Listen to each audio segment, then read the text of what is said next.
Alors bonjour, voilà, aujourd'hui je voulais vous parler de non-dualité, tenter de vous expliquer un peu comment on peut expérimenter cette non-dualité, surtout parce que quand on suit ces chemins de conscience, d'éveil, de transformation, eh bien nous apprenons au bout d'un moment que l'expérience ultime, entre guillemets, ou cet éveil, ce fameux éveil, a à voir avec la non-dualité, l'expérience non-duelle.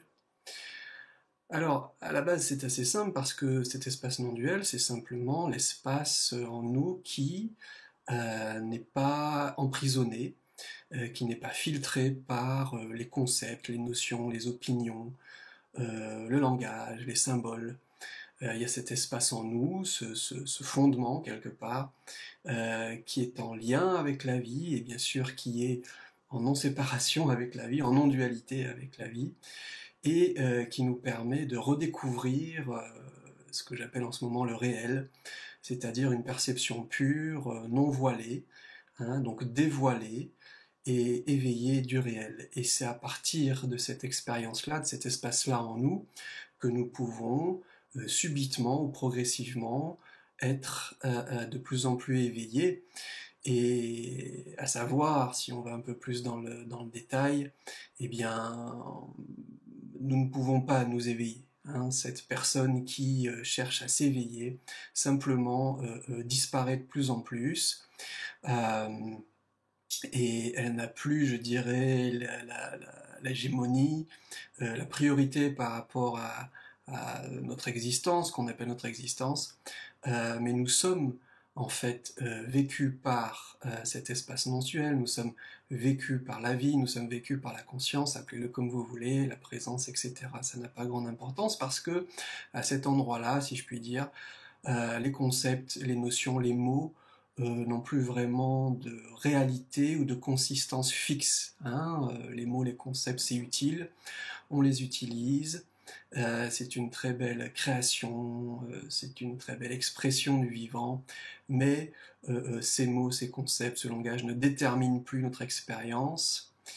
Et évidemment, au fur et à mesure que nous familiarisons avec l'espace non duel, alors nous avons de moins en moins besoin de nous éveiller, de nous réaliser, de comprendre ou d'arriver quelque part qu'il serait le summum bonum, comment dire, l'éveil ultime. Hein. Dans l'espace non duel, on va oublier ces notions et je dirais que ça va de moins en moins nous intéresser, on va de moins en moins se fixer là-dessus et simplement vivre naturellement à partir de la présence, de l'être. Nous allons comprendre que nous sommes l'être, que nous sommes la présence, que nous sommes l'univers. Encore une fois, appelons-le comme on veut, ça n'a pas grande importance à cet endroit-là. Donc la non-dualité, évidemment, bien nommée, parce que dans la non-dualité, on ne va pas s'arrêter à dire unité, justement. On ne va pas se fixer sur unité, on ne va pas se fixer sur conscience ou conscience éveillée. On comprend dans cette non-dualité qu'il s'agit d'un espèce d'arrangement, de mix, parce que non-dualité, on pourrait le transcrire comme l'unité dans la dualité, par exemple, ou l'unité dans la multiplicité. On est à chaque fois dans la non-dualité, dans un espace de paradoxe, un espace où on saisit les choses par intuition, par une espèce de lâcher-prise mentale qui fait qu'on va embrasser en fait plusieurs notions, plusieurs espaces, plusieurs énergies et qui vont former, je dirais, un tout, mais un tout insaisissable. Alors non-dualité est comme une espèce de petit paradoxe, ou dans la tradition du zen on pourrait dire un petit koan, c'est-à-dire une juxtaposition de deux termes, de deux concepts, de deux énergies qui vont nous permettre d'aller dans cet espace au début un peu fin pour rencontrer cet espace non duel, cet espace non conceptuel, au sein duquel on va avoir, on dirait, des expériences. Il y a un aperçu de cet espace de nous sans nous, c'est-à-dire cette présence que nous sommes, sans la fixation à l'entité individuelle qui est notre apparence. Et nous allons rencontrer cet espace, parfois qui est décrit dans la tradition comme la réunification du sujet et de l'objet, l'endroit où l'observateur et la chose observée sont un, on a souvent entendu ça. Et bien voilà, on pourrait dire d'une certaine façon, c'est ça l'espace non duel. Alors évidemment, il y a tout un tas de pratiques plus ou moins fines qui vont plus ou moins nous amener vers cet espace-là, de simplement être, simplement percevoir, sans se raconter d'histoire à propos de qui perçoit, ce qu'on perçoit, où on devrait aller, où j'en suis avec mes mémoires, mes émotions, mes intuitions, tout ça. On va simplement être, laisser être, et continuer d'être cet être. Hein. Et donc dans cet espace, on peut avoir un certain nombre d'intuitions, de révélations, de ressentis qui vont, d'une certaine façon, nous informer sur ce que c'est que cet espace non duel, cet éveil, cette présence. Et qui vont nous permettre de déconstruire tout un tas d'histoires qu'on se fait à propos de nous, à propos des humains, à propos de la société, à propos de la vie, à propos de la mort, à propos de l'amour, à propos de tout un tas de choses. Toute cette bibliothèque, cette encyclopédie de catégories, de notions, de concepts, qui sont très bien, hein, qui ont encore une fois beaucoup d'utilité, mais quand on parle vraiment d'éveil et de non-dualité, ben ces choses-là, on va progressivement les mettre à distance, s'en séparer, et encore mieux, on va je dirais les transpercer, voir au travers de ces formes que sont les mots, le langage, les concepts, sentir qu'au travers de ça, le fondement de ces mots, de ces concepts, c'est aussi la présence, c'est aussi, par exemple, ce qu'appellent les bouddhistes la vacuité, quelque chose d'insaisissable que je ne peux pas appréhender avec les mots, et que je ne peux pas appréhender non plus avec mes sens physiques. Hein. Bien que, encore un paradoxe, ces sens physiques et ces mots, ces concepts sont comme une expression de cette présence, de cette vie, de cette non-dualité. Hein. Alors la non-dualité, l'unité dans la dualité, m'ouvre une porte, me donne, comme je disais, un aperçu, et me révèle petit à petit qu'est-ce que cette conscience éveillée, qu'est-ce que nous sommes, qu'est-ce que nous avons à faire, qu'est-ce qui se passe. Et plus nous expérimentons cet espace non duel, et plus nous pouvons ressentir le vivant comme un flux ininterrompu, impermanent, quelque chose qui ne cesse de se transformer, parfois lentement, parfois rapidement. Et un flux, un processus qui n'a ni début ni fin. C'est-à-dire que quand j'arrête de penser que la vie a un début, que la vie a une fin, que la vie apparaît, que la vie disparaît, alors en fait je ne sais pas. Je suis face à ce flux constant de l'expression de l'être, de l'expression de la présence, une espèce d'expression consciente d'elle-même, qui est toujours là. Il n'y a que ça, c'est le réel, comme on dit. Et je saisis, je comprends de plus en plus que je ne peux pas justement saisir, que je ne peux pas comprendre, que je ne peux pas enfermer ce processus conscient dans mes petites mains, dans mes petites pensées, et même dans mon cœur, comme si ce flux ininterrompu était un sentiment, une émotion à saisir, quelque chose que je devrais posséder comme un état, comme une émotion permanente, qu'elle soit agréable ou désagréable. Alors, en général, on fait plus la chasse à l'agréable, on voudrait que l'agréable reste, que l'amour demeure, etc., que les choses ne changent pas quand elles vont bien, qu'elles changent quand elles vont mal, etc. Donc tout ce jeu de la dualité, de la saisie, du rejet, qui fait qu'on cherche à capter, qu'on cherche à fixer, alors qu'en fait, évidemment, ce que nous enseigne cette présence, ce que nous enseigne cette non-dualité, eh bien, c'est que je ne peux pas saisir le vivant, je ne peux pas saisir le flux. Je ne peux pas me l'approprier. Et même ces pensées, ces émotions, ce corps, je ne peux pas me les approprier. Hein. Cette présence non duelle nous montre et nous enseigne qu'au fond de nous-mêmes, qu'est-ce que nous sommes? Nous ne sommes pas un ego, nous ne sommes pas une entité délimitée. Hein. Ça, c'est juste l'apparence physique. Au fond de nous, on essaye de trouver une espèce même de sphère ou d'âme fixe qui serait délimitée, qui serait indépendante. Eh bien, quand on avance dans cette non-dualité, dans cette présence, on ne trouve pas cette entité à laquelle on voudrait se raccrocher, qu'on voudrait être, on cherche une permanence, une stabilité, quelque chose sur quoi se poser, hein, quelque chose à être indéfiniment, eh ben on ne le trouve pas. Et on se rend compte que au fond de nous, il y a comme un fond ouvert, quelque chose encore une fois d'insaisissable, qui n'est pas local, qui n'est pas temporel, qui n'est pas une couleur, qui n'est pas un type d'énergie, qui n'est pas quelque chose sur lequel je peux m'appuyer. Je me retrouve comme un abîme, sans fond, un infini, un espace vide, métaphoriquement parlant, quelque chose qui m'échappe. Et je me rends compte que je suis quelque chose qui m'échappe, qui échappe mon entendement, la pensée, qui échappe à mes perceptions aussi. Et je suis face à un mystère.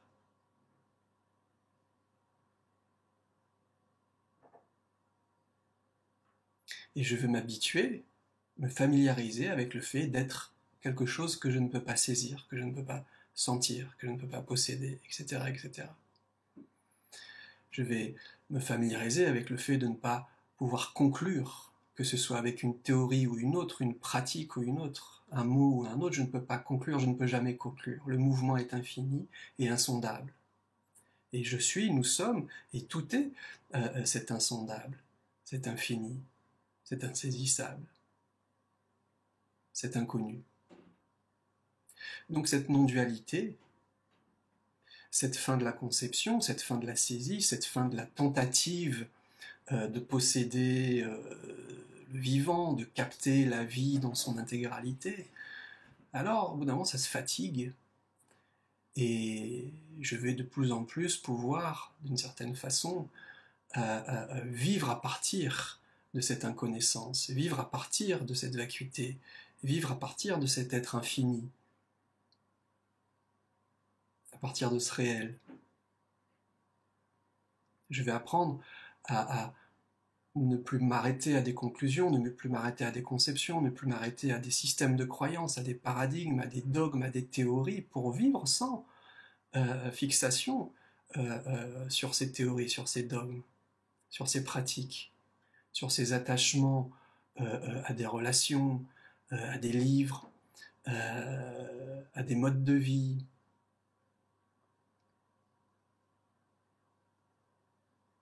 Je vais réapprendre à être rien, on va dire, ou rien de saisissable, au milieu d'un grand tout, qui lui aussi n'est rien de saisissable fondamentalement, et permettre le flux de cette pseudo-organisation vivante, quelque chose qui n'arrête pas de tourner et qui est un. La présence m'enseigne aussi qu'il n'y a pas de séparation entre ce qu'il y a ici et ce qu'il y a là, que ce qu'il y a ici, ben, c'est tout ça en train de se regarder,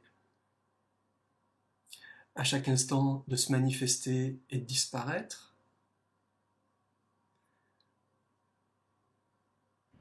Alors voilà, moi ça me donne un peu de joie là sur le moment de dire ça, même si c'est un peu sans conclusion. Donc évidemment, je ne peux pas définir la non-dualité, mais je vais utiliser des paradoxes, hein, qui vont m'aider, nous aider à assouplir un petit peu notre esprit, à créer des failles dans ces mailles, cette matrice de l'esprit, hein, ces murs de l'esprit, hein, créer des aperçus, des trouées, des percées, des moments d'éveil, on dit, et ça se dévoile pour sentir cette réalité, sentir cette présence, sentir cette véritable nature, comme on dit. Et progressivement, arrêter de chercher autre chose que ça. Accepter progressivement de me fondre dans cette infinité, dans cette inconnaissance. Et c'est dans cette inconnaissance et quelque part cette incapacité à contrôler, fondamentalement, que je rencontre le réel, et qui va me dire d'une certaine façon, arrête de chercher, arrête d'essayer de contrôler, arrête d'essayer d'être quelqu'un, arrête d'essayer de devenir autre chose. Tu es déjà l'univers, tu es déjà l'esprit éveillé, tu es déjà toi quelque part, hein, l'univers sous forme individuelle. Et tu vas continuer d'évoluer tout le temps, indéfiniment. Peut-être même au travers des apparitions et des disparitions, mort, renaissance, pourquoi pas.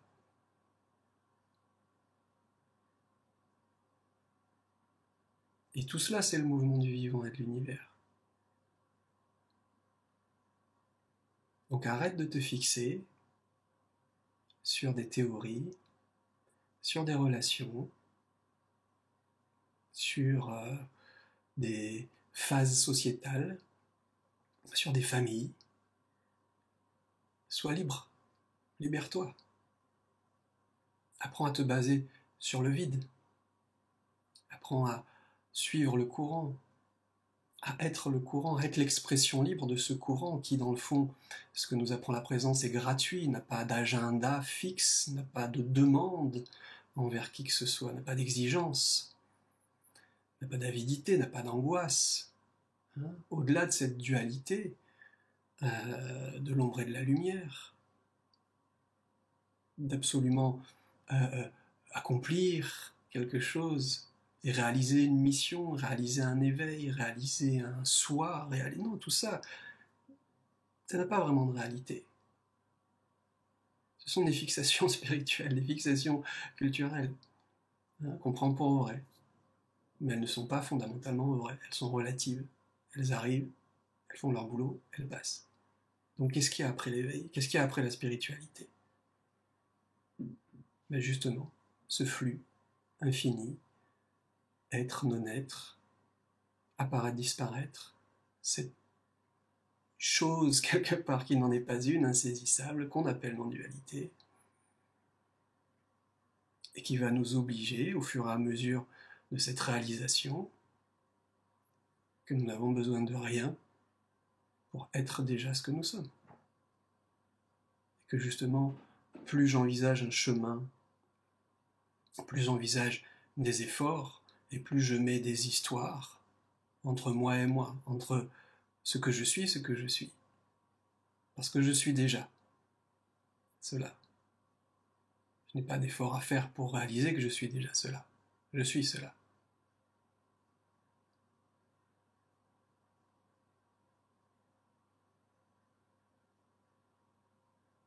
Voilà la non-dualité.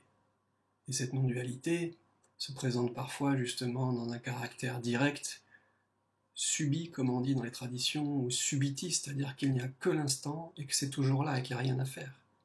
Hein? Et c'est à peu près vrai. Parce que dans le réel, on n'exclut rien. Et il y a cette dimension du temps, cette dimension de la progression qui n'est qu'une apparence. Pourtant, elle est bien là. Donc l'apparence est une illusion, elle n'est pas fondamentalement réelle, mais elle n'est pas non plus inexistante, que fausse, que illusoire. Elle est là aussi. Hein.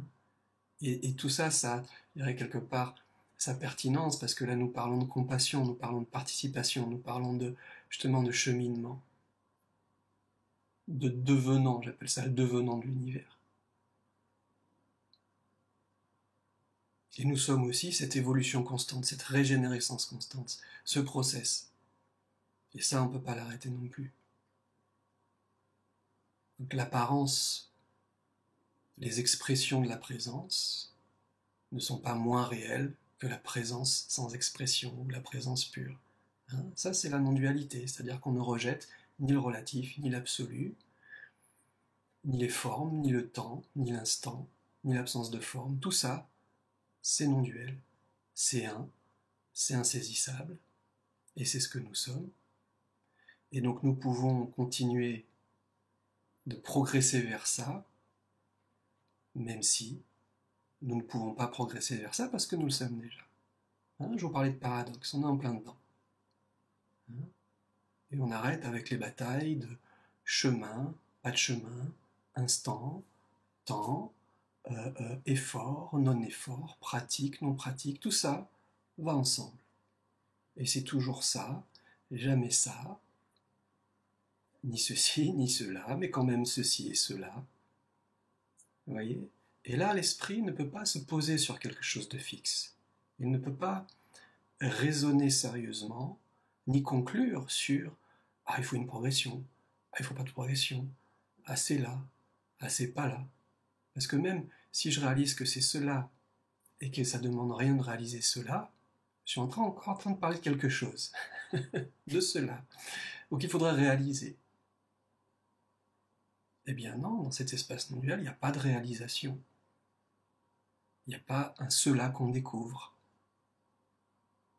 Il n'y a pas un endroit où arriver.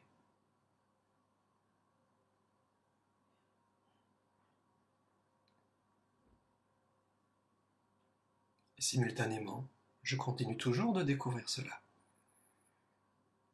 Vous voyez, ça ne s'arrête jamais. Ce flux constant, cette impermanence, apparition, disparition, et je vous invite à cette danse de l'esprit non-duel, c'est-à-dire danser avec les paradoxes, danser avec les différents flux d'énergie, de la pensée, des émotions, des sentiments, des ressentis, des sensations et du monde autour de nous, les autres, l'environnement, tout ça, la société, la nature, tout ça, en constante évolution. Et nous pouvons prévoir ou prédire que ça va changer. Parce que tel est le réel. Et en même temps, rien ne se passe. Mais je ne peux pas conclure sur cette notion que rien ne se passe, parce qu'il y a bien quelque chose qui se passe. Donc à la fois, quelque chose se passe et rien ne se passe. Hein? Voilà, je pense que peut-être vous commencez à saisir un petit peu cette histoire, cette danse, cette insaisissabilité du réel qui est à la fois un mystère et une évidence. On ne peut pas être autre chose que ça. Et tout ce qui se passe, c'est ça. Hein? Et quand on arrête d'y penser trop sérieusement, alors évidemment ça s'ouvre, on ne sait plus, et c'est très bien comme ça, parce que nous ne sommes pas censés savoir, heureusement, sinon il y aurait du boulot. Hein. Voilà, bah écoutez, je vais vous laisser là-dessus pour aujourd'hui, je vous souhaite tout de bon, et on continue. Merci, salut.